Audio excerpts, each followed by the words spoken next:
गेल्या 6 दिवसापासून बच्चू कडू यांचं अमरावतीच्या गुरुकुंज मोझरी इथं अन्नत्याग आंदोलन सुरू आहे।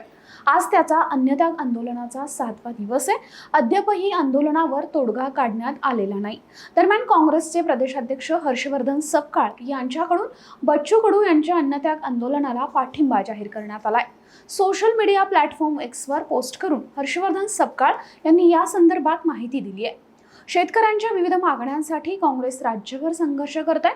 काँग्रेसचा हा संघर्ष आगामी काळात आणखी तीव्र होणार अशी माहिती हर्षवर्धन सपकाळ यांनी सोशल मीडियावरून दिली आहे।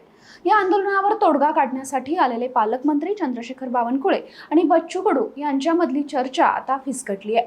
चंद्रशेखर बावनकुळे यांनी बच्चू कडू यांचं मुख्यमंत्री देवेंद्र फडणवीस यांच्यासोबत फोनवरून बोलणं करून दिलं। मुख्यमंत्र्यांशी बोलूनही बच्चू कडूंचं समाधान न झाल्यानं उपोषण सुरूच आहे।